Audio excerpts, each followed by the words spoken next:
Paul Dioen here for Law School Success, Frequently Asked Questions and Questions You Should Ask. We're making this series of videos for a simple purpose to give you a solid foundation of what you need to do in law school to become successful. We will save you time, money, and effort, and we always promise to be completely truthful with you in everything that we convey to you and the information and secrets that we talk about. Law school can be difficult, law school can be hard, or law school can be very easy. Don't make it hard on yourself. You're in the right place to become a law school success. Let's get started. Frequently asked question number 7. What study guides and aids should I use? This is our most subjective lecture, video lecture, mainly because people learn different ways. Different things register with different types of people. You may be an audio person. You may be the kind of person that has to write everything down. You may be the person that likes flashcards. You may be a person that likes complex outlines, whatever. As far as hard copy flashcards, there's the 720 series and there's Law in the Flash. Generally, Law in the Flash are leading questions like, does this contract present an offer? And it's like, well, yes or no is the answer. And boy, you could flip a coin and get it right half the time. So we don't necessarily think that's any good. The 720 cards are hard to answer. You can't answer them unless you know the material. The problem is the 720 people don't like shipping hard copy cards because all their products are digital and they're inside their ROM law. Outlines. There's about 20 different types of outlines. We've only listed 3 here for the reason that we can explain the types that each are. Emmanuel's, we don't consider them outlines. An 800-page dissertation on con law is not an outline. It's a mini horn book. Okay, it's almost impossible even to take the subsections of their outlines and turn them into an exam writing outline that you could use right away. The Gilberts is somewhere in between. The best part about Gilberts is you can take the material out of it, remove excerpts and put them into your own outline, and then at the same time too, they have large banks of Q&A in the back, which are very, very good. So, and as we told you before, Q&A can substitute for case briefing, so it cuts short the amount of time you need to learn the application of law. So this type of outline, and there's many types of these, it's just not the Gilberts, there's many of them, they're very good. The Foldies are strictly exam writing outlines. Here it is. Here's everything you need to memorize. Here's your exam writing definitions. Go for it. You can actually memorize these outlines, and if you do quite well. Don't ever buy an audio lecture for any reason if you're going to listen to it at home. You will fall asleep. I guarantee you. I've tried to do it. I know other people try to do it. They listen to it. You get self-hypnotized and you're gone. And all of a sudden you wake up and the MP3 player's still playing and it's on 2 hours down the road or something. If you drive around, if you drive during the day, if you drive to school 20 minutes to and 20 minutes from, that's 40 minutes of wasted time. Yes, you could put audio lectures into your car radio and listen to this stuff and actually learn something. Okay, Gilbert's is a medium level product. Sum and Substance has the most titles. The MP3 has the least. They only have 5 to 6 titles with their exam writing lecture. But the advantage of these is that they have a book that comes with each lecture, and they're 11 hours long. So these are heavy, heavy, heavy duty lectures in MP3 format. So, but the main advantage, no matter whose audio lectures you use, make sure you're not trying to sit at home and listen to them. If you're running, if you're jogging, if you're driving around, great. These are fantastic. Exam writing aids and seminars. There's books like the exam writing 1 through 4. Fleming's also has books that are good. These two are just as good as each other. The main advantage of the exam writing one against the Fleming's is real simple.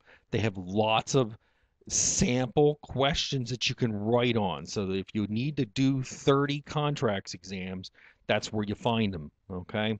There's exam writing lectures. There's the MP3 exam writing lecture. There's the Lose. There's live lectures. Lose is about the only person that gives live lectures anymore. We question the sufficiency of any live lecture. Here's why. You only learn 10 to 15% of the material the first time you hear it. That's even at a live lecture. So what good is a live lecture to you if you're only walking out the door knowing 15% of the material you're supposed to know? You got to do the lecture again 2 weeks later. So we believe do the MP3 and listen to the lecture over and over and over again until you've done it 8, 9, 10 times. And in the 2-week period in between, you're actually doing the materials. You're actually doing what it tells you to do. Because, see, the next time you listen to it, you'll hear things you never heard before. That's because you're actually doing stuff and you're having trouble with filling in the blanks. And all of a sudden, the need to fill in the blanks, you'll actually hear the answers in the lecture. I guarantee you. Guarantee you. And the other thing, too, is exam writing's a skill. Listen, go into a live lecture 30 days before the exam. Well, anything helps. 10 to 15% boost will help you 4 weeks before the exam. But are you going to learn the skill of exam writing 4 weeks before the exam? The resounding answer is no, because it takes a full year. All these products are good. They all have their advantages. All right. Bar reviews. Bar review material. They'll try to, for $100, they'll get you to sign up for a $2,500 bar review that you're going to need three years later. Well, you're going to need the bar review if you don't follow the MAD study method, memorize, apply, and dissertate. If you study the MAD method, you have no problems with any bar exam in this country. The MAD study method was developed as a response to the California State Bar that we used to use to help students get through the California bar, period. It's the hardest bar exam in the country. They try to trick you into the wrong answer. They try to trick you into answering the essays wrong.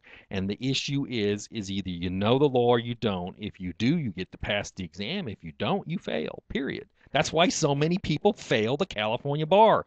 They don't know the law. Geez, the dean of Stanford University Law School failed the California bar when she took it in all arrogance when she assumed the position as the dean of Stanford University. So get real, okay? And we'll talk about a little disingenuous thing. Kaplan owns its own school. Okay, they own their own law school, an online law school that has lots of doctors that go into their online law school. Their pass rate at the California Bay Bar is pathetic. Okay, it rotates between 25 and 35% of their students. That's terrible. So it tells you, well, how good is their bar review if they're only getting 25 to 35% of their students through that exam. Be wary of these bar review things. I'm not saying don't do them, but if you follow the MAD study method, 80-90% of the people that use MAD all through law school don't do bar reviews. And if you need to do a bar review, buy the stuff. Don't tell anybody. But instead of paying $2,500 for it, you can pay $20 or $30 for all the books used.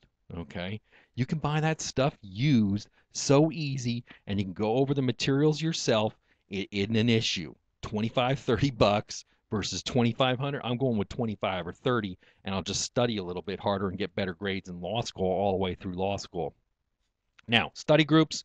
We've told you before in other lectures, don't join a study group unless, well, if you did join a study group and you got, even if you're not doing the MAD study method in your study group, guess what? Your study group people and partners can share the cost of these materials without violating copyrights. You could buy one used box of flashcards and pass it around, see if it does you any good. You could buy certain outlines and used if you can get them, if not, and you can all share the cost. You can get an MP3 exam writing lecture and you can all listen to it and pass it to the next person for the next day to listen to it. Those don't violate anybody's copyrights and it cuts the costs down. So again, this is our most subjective lecture. We talked about some advantages of products and some pitfalls of others in the flashcards, outlines, audio lectures, exam writing aids and seminars, and bar reviews, and the advantages of a study group in trying to get study aids to help you. Paul D. Owen, Law School Success, frequently asked questions and questions you should ask. Thanks for listening to the lecture. Hope we conveyed some valuable information to you to save you time, money, and effort. Go to the site at www.bsmsphd.com. You can get all the rest of the lectures for free by just subscribing, and we even have some free offers for you for if you're a 1L law student. So go to the site at www.bsmsphd.com, sign up, get the rest of your lectures for free and some free product. Paul D. Owen, Law School Success. You've come to the right place.